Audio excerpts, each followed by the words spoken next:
following is a paid issue advertisement. If the vote count is accurate, then how come the number of voters is different?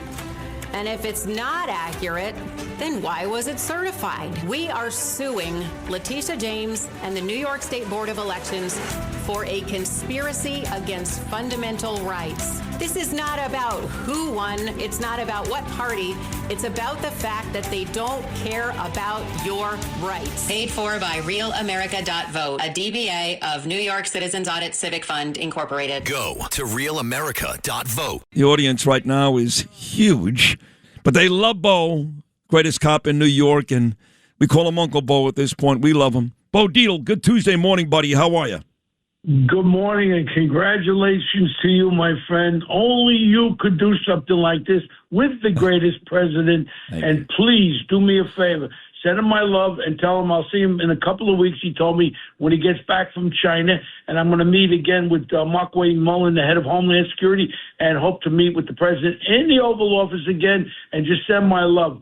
By the way, that song by Bobby Darin, 1968, I graduated high school with a general diploma. I couldn't go to college. I wasn't that smart, but I was in great physical shape. I wanted to go to college, couldn't afford it. Became an iron worker. But 1968, the Copacabana, Ralph Scopo, organized crime figure like a father to me, sent me to see Tony Lip at the Copacabana for my prom, and Bobby Darin was singing that song. And you bring back some beautiful memories. That's right, Ralph Scopo, organized crime figure, like a second father to me. You got a problem with that? You know what you could do. Okay. Now, let's get right into this, and thank you, Sid, for having me on. I know this is a great morning for you. All I know is one thing is the only one that can save New York City is President Donald Trump, for the fact that we got this mayor in there, the socialist DSA. He's anti-Jewish, anti-ICE, anti-PD. I can't understand one thing.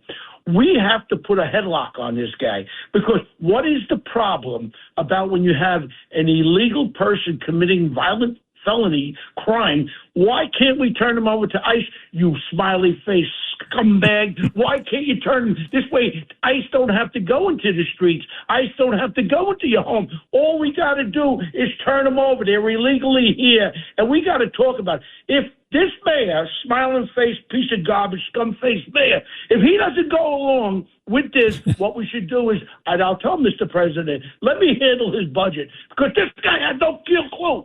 I'll give you a little inside information. I run businesses, right? Right now, 1/3 of our budget of New York City, $128 billion, $43.3 billion goes to school. There's only 793 students in 1,600 schools, 150,000 charter schools, 285 schools. K-12, we're spending $35.3 billion. And on top of it, 1/3 of the budget, and we're spending $44,000 per student. They can't read. They can't write. This is just one little thing. Then he wants to get rid of. Look, Bruce Blakeman's running for governor on 1,000,000%. He should do videos where these people are being killed by these mentally ill people. What happened, Mr. Smileface Mandami, with your people that you were going to put on there for the mentally ill? Now he says, I ain't got no money for it. That 76-year-old man that was pushed down the stairs, everybody's getting killed in New York City, and crime is up. And if you tell me any different, you're full of baloney, smiley face. On top of it, my friend. By the way, I'm just going to tell you that I'm going to bring him up with President Trump. I'm going to bring up ICE. You know, President Trump now wants to call them nice. I like that, nice. I'm going to bring him up, and I'm going to tell him all these things, anti-cop, but something tells me, Bo Dietl, that when I do, okay, that President Trump is going to say something that's going to piss off, including me, all of us, which is, I got to tell you, I met him. He's a nice guy. So be prepared. Scumbag. I know he's a scumbag, but I'm telling you, be prepared. When I bring him up with the president in about 20 minutes, he's going to call him a nice guy. Watch, I guarantee you. But I got a question. He comes right out. He wants to see our president gone. I know. In many ways. I know. And the reality is, he is in bed with this other scumbag, Soros, who should have been dead. I'll say it. You should stop breathing, Soros. And the other piece of garbage, Singham, who lives in Chinese American citizens. They are the ones that fund the runs the Board of Election, the little Democratic liberal scumbag, they threw me off every line. They were afraid of me. I met with Steve Cohen. I met with Ken Langone. They were going to support a great run. I could have taken Big Bird de Blasio. He ran off the stage when I debated him. He had to debate me. I remember. This is what happens. That's what happens. They control New York City. And the only real thing that we can have for the future is Bruce Blakeman. If he can win as governor, we could put a lasso around his scumbag thing. Why is the budget $127 billion? It's doubled in the last 10 years. Why don't we look at saving money here? You got all these schools out there. They're all empty. 40% of the kids go to school. Let's close them up. Let's close them. We can save $10 billion if you give me that $43 billion budget. I'll show you a $10 billion savings. And you want to know something? All your people around you, all your scumbag DSA, you hired a piece of garbage. Now you got a new chancellor. What's this idiot's name? Come on, Samuel. You couldn't run a Boy Scout troop, you punk. This is what we got running. And everywhere you look in New York City, every agency are these dick-sucking DSA people. Can I say that? I don't think so. I don't care. But all right. I'm sorry, John. But I get so angry. All I can say is one thing. He's surrounded by these pieces of garbage, and they're running all these agencies. Waste. You know what? Everybody knocks the guy, Elon Musk. You know, waste and fraud across this country. We see in Minneapolis. New York State is worse than Minneapolis. Oh, no, it's worse. By the way, who's knocking? Elon Musk is going to be on that flight to China later with President Trump, along with Fink. Yeah, Elon Musk is going, and Fink is going, and Cook from Apple is going. He's taking a lot of our business leaders. Oh, yeah, and he's taking the guy from Boeing as well. And Elon Musk did a great job uncovering fraud. So does Anthony D'Esposito in the Labor Department. So does Lee Zeldin with the EPA. So the people that are talking bad about these people, Bo, are the people that are scared to death. We're going to find out about them, whether it's Hochul in New York, Newsom in California, Illinois, Colorado. They're all crooks. You know, also, I want the president to ask Chin Jing, what do you call that guy there, Chop Suey, whatever his name is.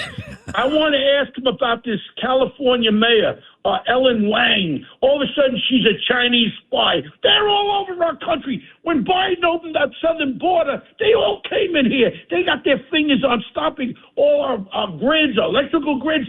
They don't have to throw a bomb. They don't have to fire a bullet. They stole our technology. I worked for Boeing when they knocked off our fighter jet, our F-35. They knocked off everything. Be careful, Mr. President.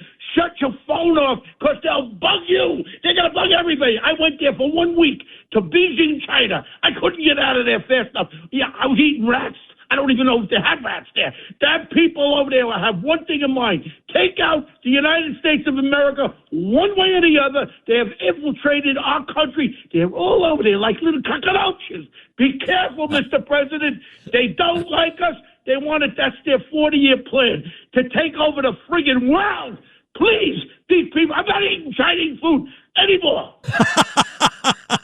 That's a perfect ending for this, with President Trump coming on shortly. Bo Dietl, he's done with Chinese food. I'm not eating it anymore. You know, he said that, and I was just telling somebody yesterday, I got to get to OHOP one of these days. I actually miss Chinatown. I know you love Chinatown, Lewis, right? Yes. You love it there. And now he reminded me. So I know. So maybe you and I have to go for lunch or something one of these days. I don't know. Sure. And then one of the waiters can just say, "Oh, you know the guy that." Oh, that's you. Bo, you were great as always. We love you, Bo. That's a terrific way to close. Thanks for listening to Sid and Friends in the Morning. You can hear Sid and Friends in the Morning weekday mornings at 6. If you like the podcast, share it with your friends and listen anytime at WABCRadio.com and download the WABC Radio app. Hit that subscribe button on all major podcast platforms. Plus, follow WABC on social on Instagram, TikTok, Facebook, and X. See you next time for a new episode, so you never have to wonder, what the heck is going on here? I got into a Genesis. This is luxury. Whether it's a sleek G70 or the GV80 with that third row, these are high-end vehicles with payments that actually make sense. Go see Michael. Tell him Sid sent you. Genesis of Brooklyn. Find him at genesisofbrooklyn.com.